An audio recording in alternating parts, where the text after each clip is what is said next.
University Police Security, how can I help you? I've been getting these texts from these numbers of different people. Hi, I would like to request some help for my daughter. I got a text about, asking if I wanted to go to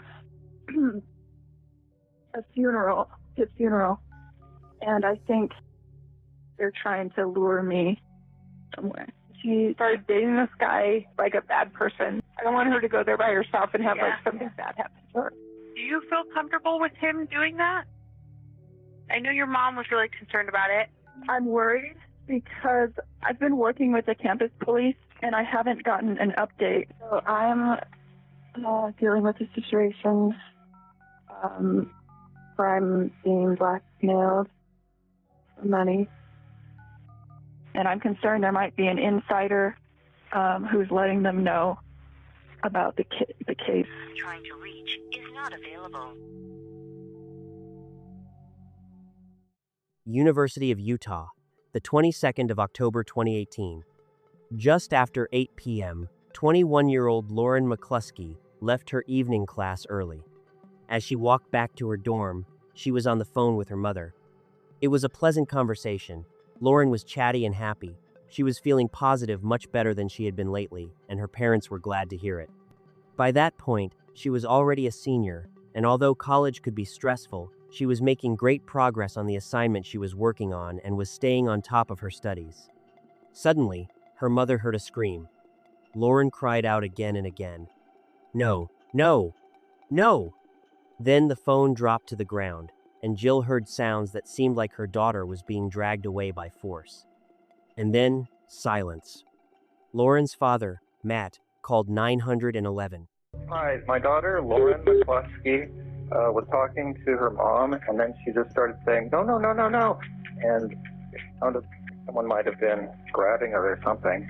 All units, attempt to locate a suspect involved in possible kidnapping. The victim is Lauren McCluskey. Her mother heard her yell, no, no, on the phone.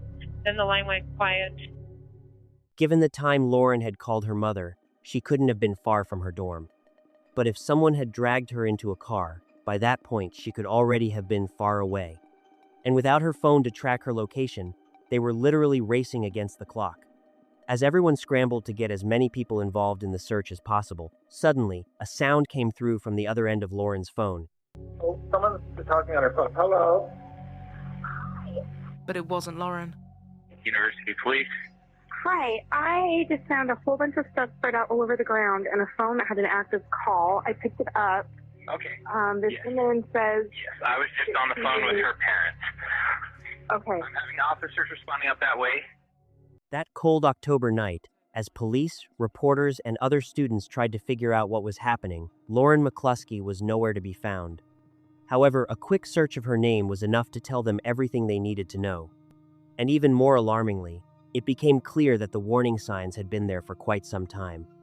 From the very beginning, one thing stood out about Lauren McCluskey, her drive, especially when it came to athletics. Her mother said that Lauren started climbing trees when she was just 2 years old. And from then on, if it involved sports or the outdoors, Lauren wanted to try it. And not simply in the way many of us enjoy sports for fun.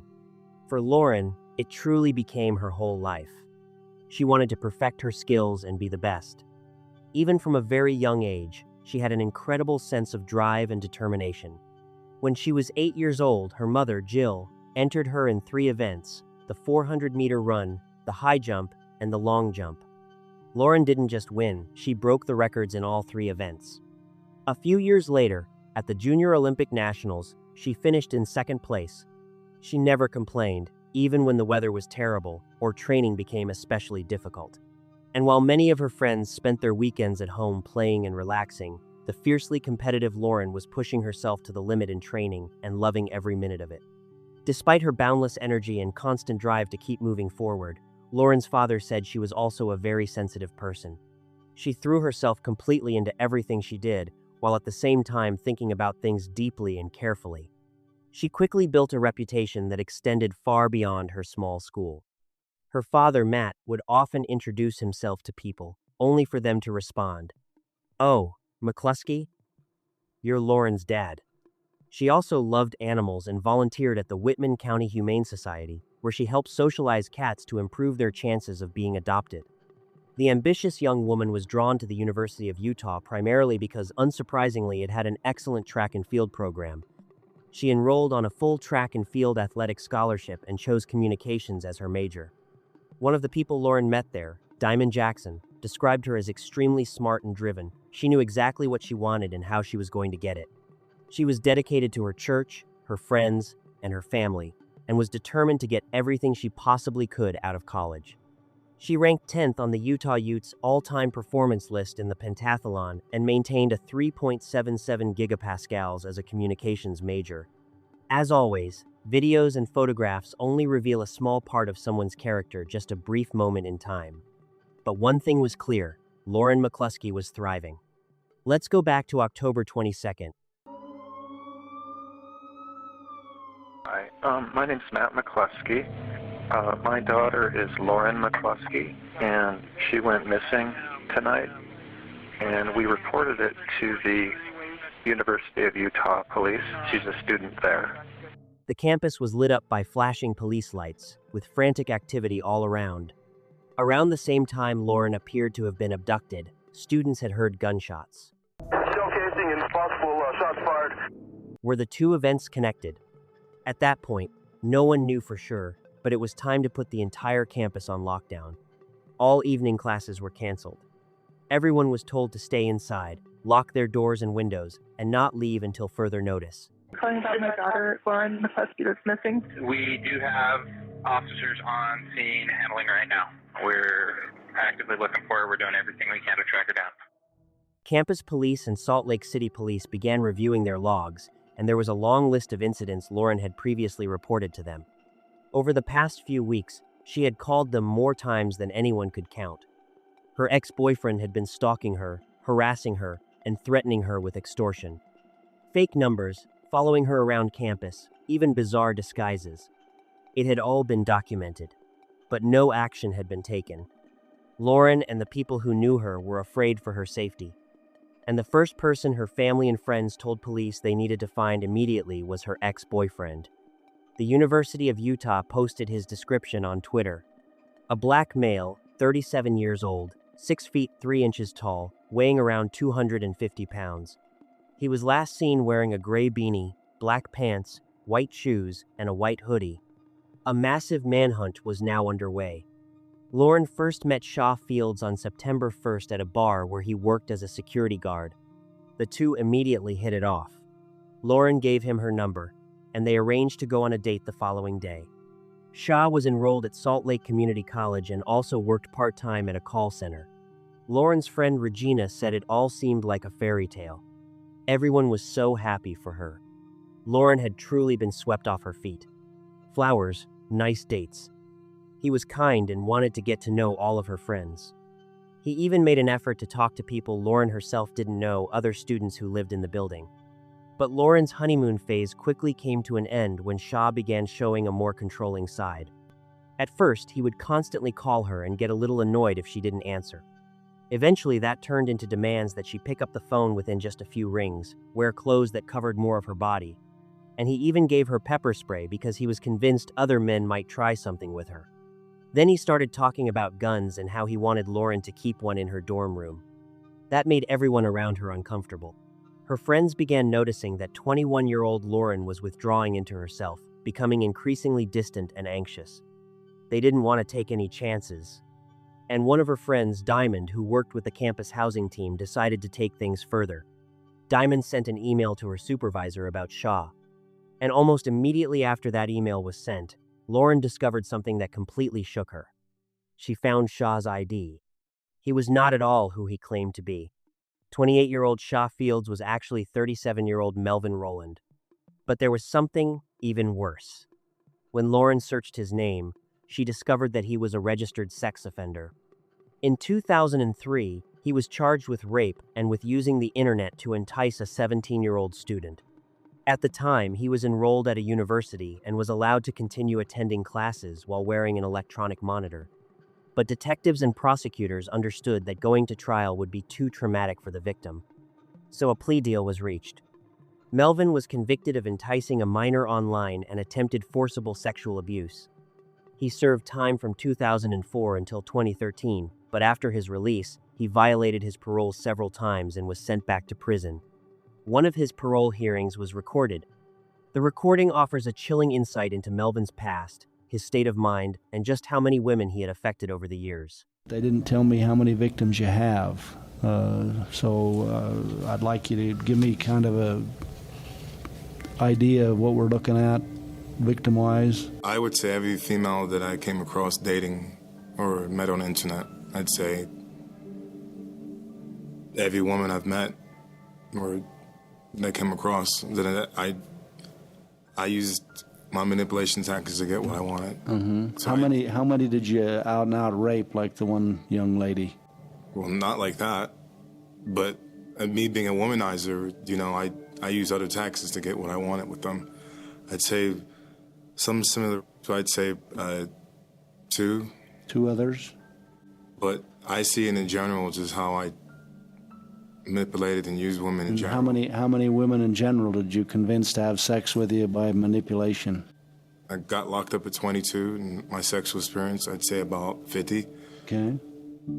Hopefully, when you get out, you'll have learned from this experience. Only time's going to tell. Yeah, I know I have that capability of reoffending, but again, it's something I'll have to prove. Melvin was also accused of attempted rape, and another woman had obtained a restraining order against him. A few months after he was released from prison, his parole officer, Megan, gave him a warning. She described him as arrogant and entitled and came down hard on him, trying to make sure he would not commit any further violations. But just a few months later, Melvin met Lauren. Disturbed by everything she had learned, Lauren went back home for a few days. She had an overwhelming amount of information to process. She told her mother everything and said there was no way she could continue seeing him. She planned to end the relationship on October 9th, but while Lauren had been away, Melvin had been using her car and she needed to get it back first. When Lauren returned, she asked him to come over. He went up to her room, where the two of them talked. She confronted him with what she had discovered, and he immediately had an explanation. According to him, the whole thing was simply a misunderstanding. He claimed that years earlier he had been at a college party and started talking to a girl who had very convincingly lied to him about her age. But he insisted that he had never attacked her. The next morning, Lauren called her friend to tell her what had happened. Regardless of what Melvin said, she had still decided to end the relationship. Melvin left, but he still had Lauren's car. Lauren's mother, Jill, said the situation made her nervous, so she called campus police and asked if there was any way they could supervise the return of the car. Hi, I would like to request some help from my daughter, who's a student at University of Utah, and she started dating this guy there who's like a bad person. Okay. And she found out he's a bad person, and she broke up with him, and he has her car. Yep. He was lying to her, and he's actually a sexual offender. I don't want her to go there by herself and have like something bad happen to her. About 20 minutes later, they called Lauren to figure out the best way they could help her. Hello? Hi, this is Lauren. Your ex-boyfriend's dropping off your car. Do you feel comfortable with him doing that? I know your mom was really concerned about it. I think it's okay. At first, Lauren said she would be fine going to get the car herself, but then she changed her mind and asked them to drive her there instead. We have a security officer that's just in charge of escorts tonight. Do you want him to wait with you as well when the car's getting dropped off? The car was successfully returned, and Lauren hoped that would be the end of her story with Melvin. But 2 days later, she started receiving messages from unknown numbers. The messages claimed that Melvin had died, and some stranger asked if they could pick Lauren up and take her to his funeral. Then Lauren received a message from Melvin himself. He told her that he was alive, but that he had been in a car accident and that it was her fault.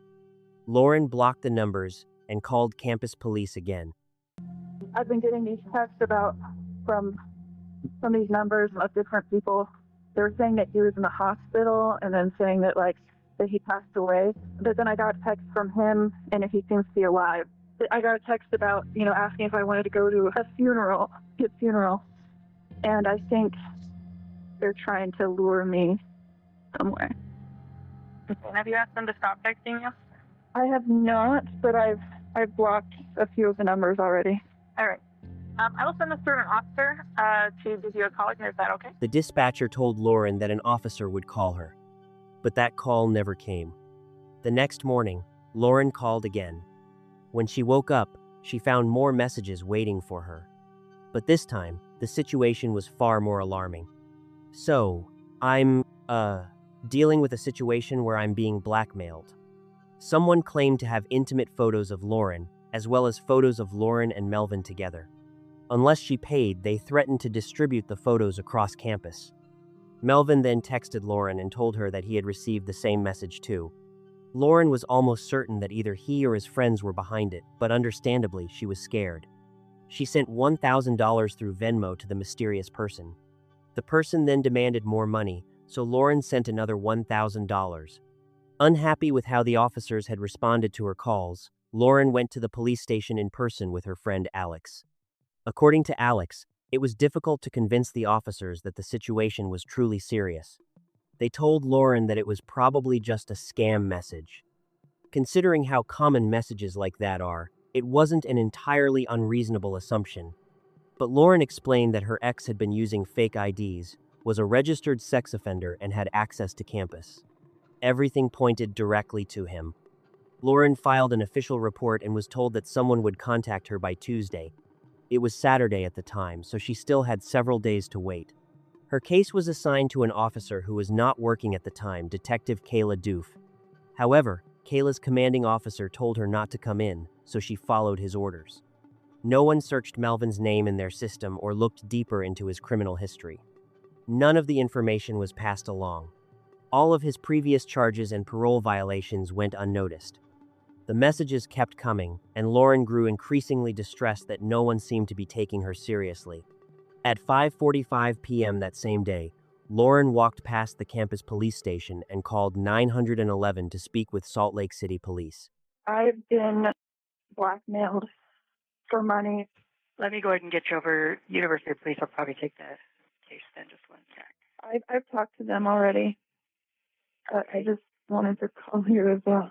Usually we just take it where you live, and then that agency does a case. Yeah, I was just concerned because I wasn't sure how long they were going to take. Okay, let me get you up to them so I can see what's going on with it. Just one moment. Do you know when an arrest would be made? You can talk to an officer if you want. I can arrange that if you want that. Okay. Yeah, that sounds good. She was transferred right back to campus police. Lauren found herself trapped in a vicious circle. On October 16th, Melvin confessed everything to one of his coworkers and his supervisor. His employer knew that he was on parole, but no one reported what he had told them to his parole officer. He just told me that he had gotten into some trouble over the weekend and that he was dating a girl from university and he had lied to her about his age, and she had recently found out that he lied and she broke up with him. And so he got angry, and over the weekend he had sent her messages from another phone and that he wanted money so that he wouldn't release them. So he said that she sent him money through Venmo. He sent $1,000 is what he said she sent him. And then she sent him another $1,000. And the second time he said he kind of freaked out. He knew that he was going to be in trouble, so he tried to send the money back to her. He said that he had access to her email on his phone because she had logged into her email from his phone before. Mm-hmm. And he said that he could see that she sent messages to the campus police of screenshots of the conversation. So he knew that she had contacted authorities about it. And so he said he was afraid, he didn't want to go back to jail, and he knew he couldn't run forever. Melvin said, yeah, I don't want to resign. Can I just go on a leave of absence? And I said, I'm okay with that. His parole officer said there was no doubt in her mind that if she had known about this, Melvin would have been sent straight back to prison. But she had no idea. Despite how persistent Lauren had been, eventually she had to take a step back. She told her friends that the right people were now handling the case, so she was going to trust them and let them do their jobs. But there was one thing Lauren didn't know. Because she had once logged into her email on Melvin's laptop, he could see everything, every screenshot and every piece of correspondence with campus police and Salt Lake City police. So now, he was 2 steps ahead. A week later, on the 19th of October 2018, at 3:16 p.m., Melvin was outside Lauren's dorm. He was dressed as Deadpool and was walking around looking for her. At 4:02 p.m., Lauren entered her building, and just 1 minute later, footage showed Melvin peering inside through the doors. Then Lauren received a message from him. "I know everything. Why did you contact the police?"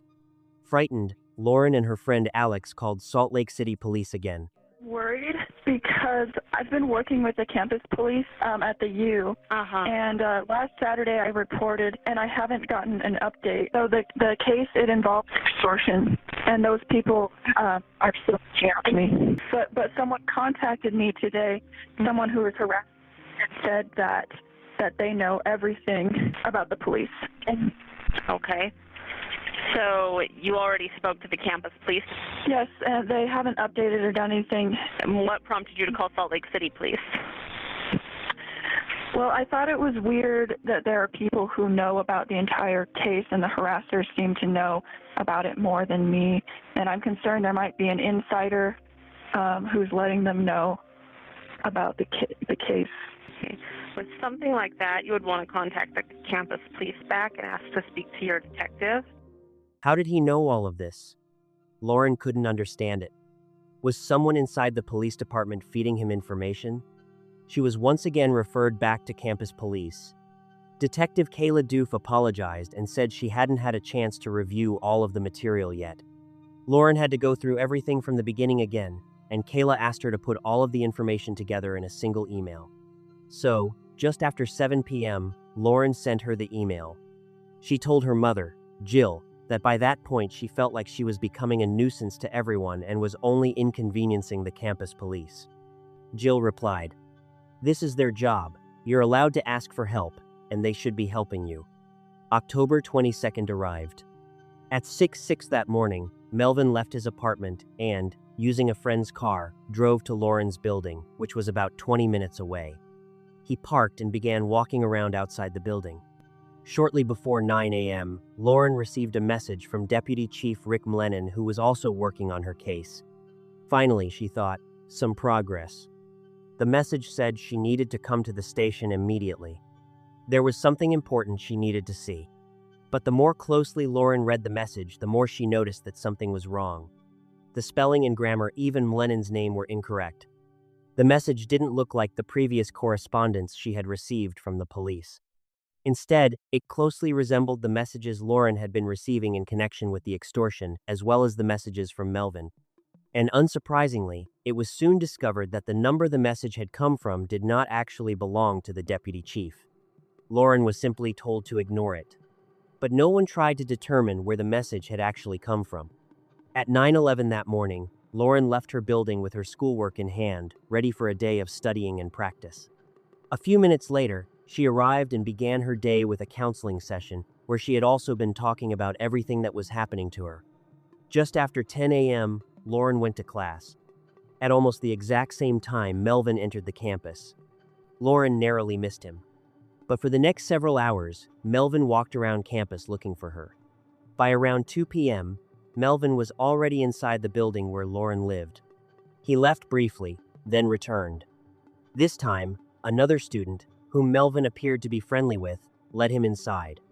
He remained in the building until almost 8 p.m., wandering through the hallways and opening doors. Lauren left her evening class a little earlier than usual, which was a welcome change. On her way home, she called her mother, planning to have a quiet evening and get an early night. The next piece of footage has never been released, but at 8:17 p.m., Lauren reached the outside of her building. In the footage, Melvin's feet could be seen behind her in the shadows as she was just about to reach the door. Seconds later, he grabbed her and began dragging her away. And this is where we find ourselves back on that fateful evening. The campus was still locked down, but police were no closer to finding either Melvin or Lauren. It's looking like this might be a kidnapping. Lauren's father, Matt, said he simply sat by the phone, staring out the window and praying that every minute that passed without a police car pulling up outside their home meant that she was still alive. My name's Matt McCluskey. My daughter is Lauren McCluskey, and she went missing tonight. And I just want to make sure that you guys know about that. So we wouldn't really need to, other than her being listed, she would be listed as a missing person on the national database if you made a missing persons report. But okay. Otherwise, I mean, there's not anything else. So this is no. Okay, so this is more than that. She was abducted while we were talking to her on the telephone. Okay. So we heard her being assaulted, and we called the University of Utah campus police. And I'm just calling you to let you know that this just happened, like an hour ago. Was it that they were in that silver Buick Lancer? I don't know anything about a silver Buick. Yeah, university let us know about it. We had our units. We notified them as well. Okay. Okay. Thank you. All right. Back at the college, though, a call came in on the radio at 10 p.m. Hey, Sarge, can you come to my location? We have someone bleeding from the mouth in the car. We need an ambulance. Lauren was found by none other than her coach. She was lying in the back seat of a silver car near the dorms on campus, bleeding heavily. It was the car Melvin had borrowed. Lauren had been shot multiple times. An ambulance arrived quickly, but there was nothing the paramedics could do. Lauren was dead.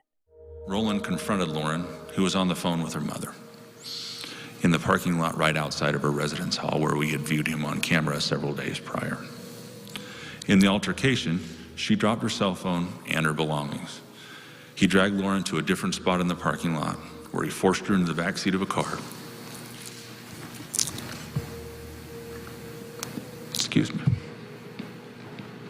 That he had driven to campus, and he shot her in the car multiple times. It was clear that killing Lauren was the only thing on Melvin's mind that day. He had been waiting for her with a gun, forced her into the car, and almost immediately opened fire. 3 minutes later, cameras captured him running through the parking lot toward the train station. After that, he got a ride from a woman he had met on a dating site, and the two went out to dinner together.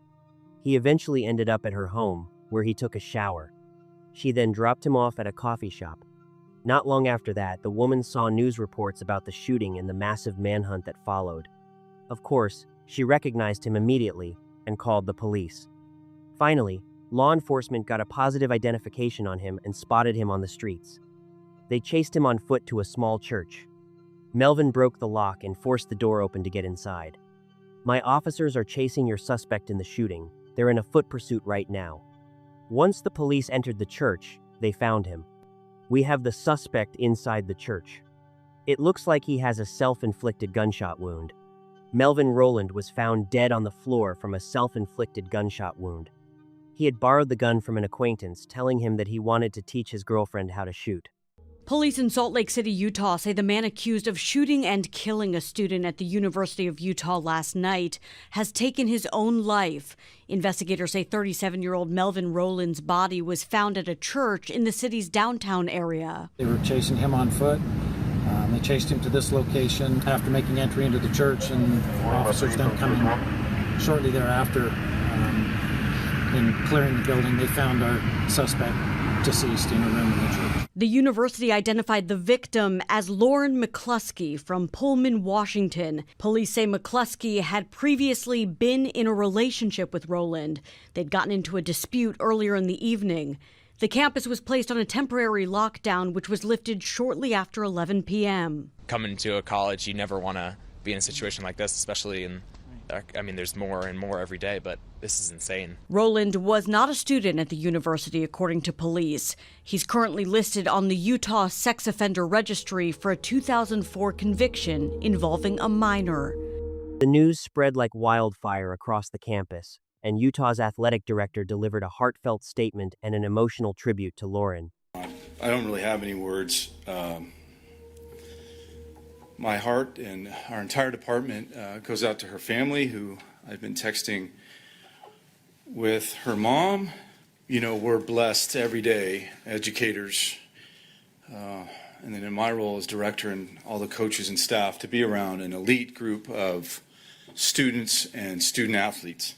So when something like this happens, it just defies any logic, any reason.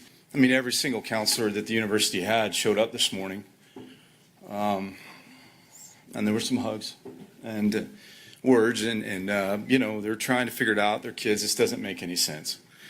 But our focus, my focus, as leader of the department, will be making sure they're okay. The rest of our student athletes are gathering.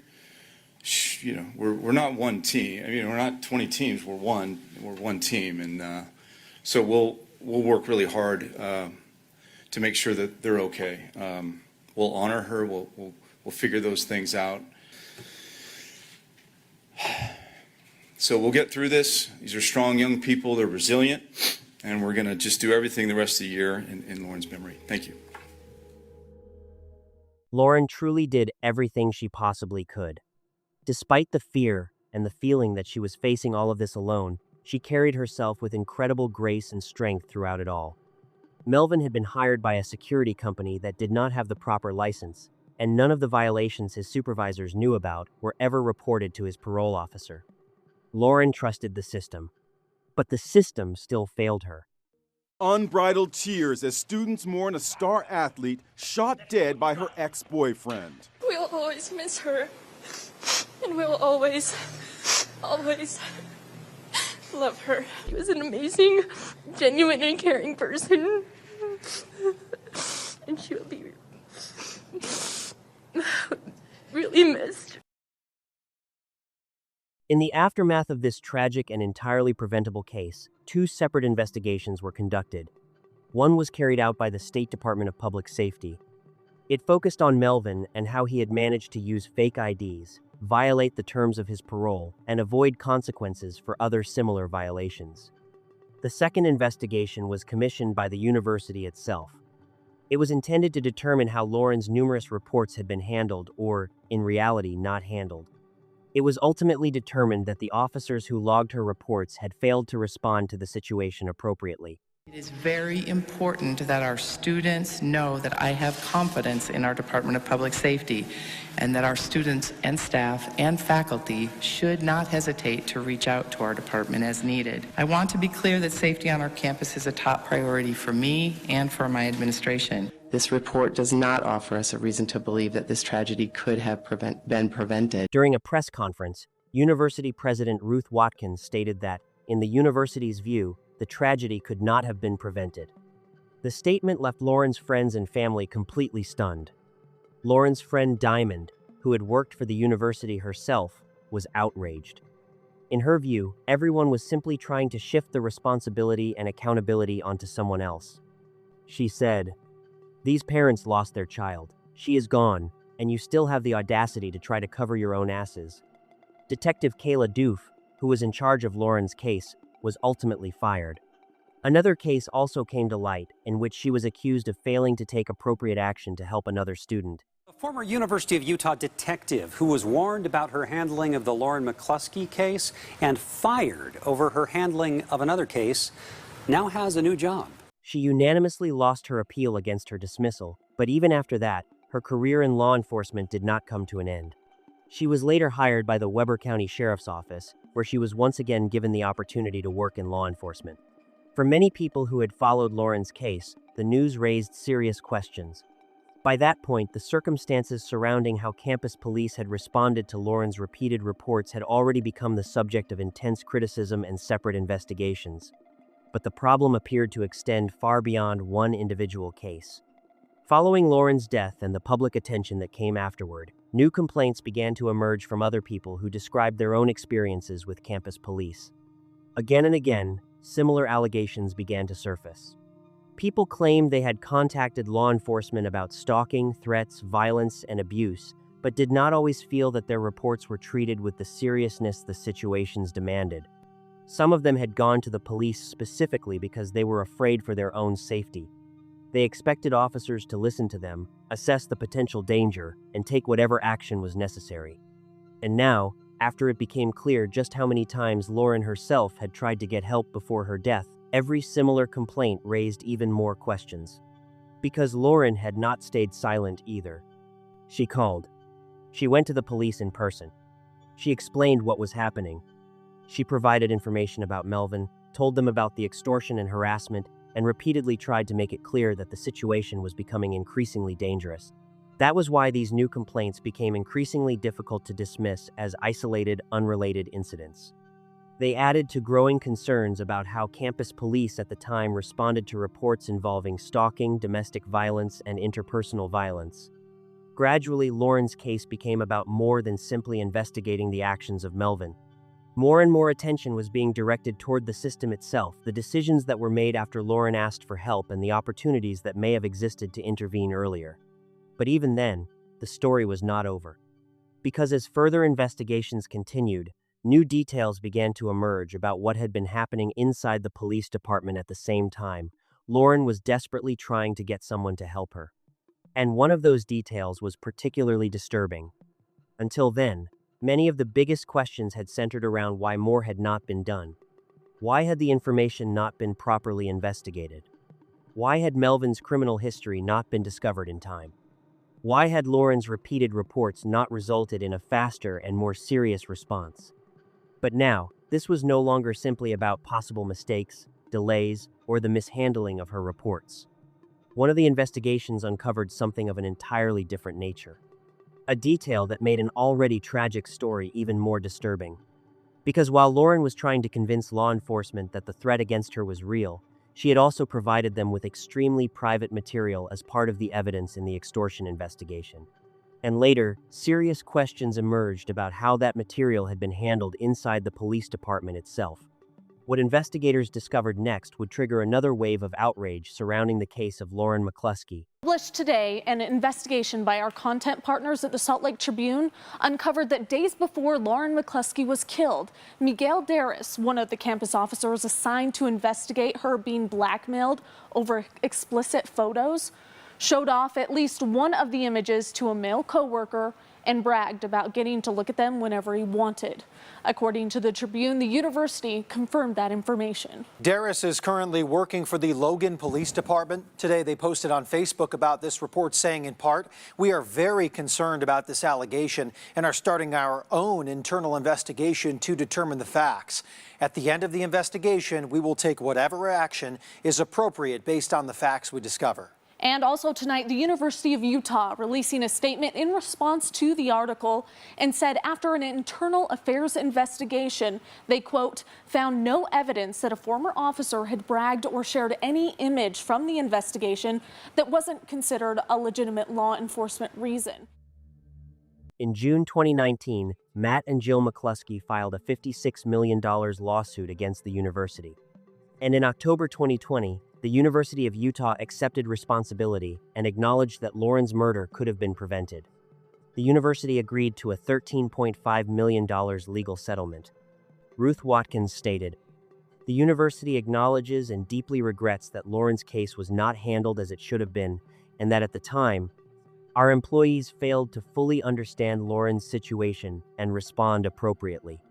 As a result, we failed Lauren and her family." The university believes that if these employees had received more comprehensive training and had clearer protocols to guide their actions, they would have been better equipped to protect Lauren. In addition to the settlement, the university announced that it would donate $3 million to the Lauren McCluskey Foundation.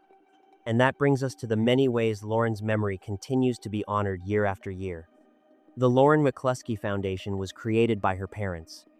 They actively work to improve safety on college campuses and advocate for victims of dating violence. There is also Lauren's Promise, a legislative initiative aimed at improving communication and protections for students facing threats. The Lauren McCluskey Scholarship and Memorial Funds were also established at the University of Utah, providing financial support to female student athletes in track and field. A running track at the University of Idaho was named in Lauren's honor, along with a cat wing dedicated to her memory. The summer before Lauren was killed, another University of Utah student, Mackenzie Lueck, was also murdered. We have covered her case as well, and we will leave a link in the description. Following this, an independent committee created a list of 30 recommendations aimed at improving campus safety. And in just over a year, the university had implemented every one of them. This also prompted the university to make a substantial investment in a new building to house the police department, new interview rooms, the appointment of a new police chief, and a new detective specializing in domestic and interpersonal violence. Lauren's bedroom remains exactly as she left it. Her medals still hang where she proudly displayed them, and the trophies she worked so hard to earn still sit on the shelves. Her university memorabilia remains there too, a reminder of just how much she loved the life she had built for herself.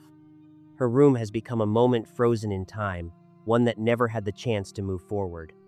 Everything inside tells the story of a young woman with limitless potential who was pouring everything she had into chasing her dreams. She was an exceptional athlete, a dedicated student, a loving daughter, and a devoted friend. And while Lauren's room may remain frozen in time forever, her story does not. It continues every time a student is taken seriously, every time someone is believed before it is too late, and every time another young athlete steps onto a college campus with the same ambition, determination, and passion that Lauren once had.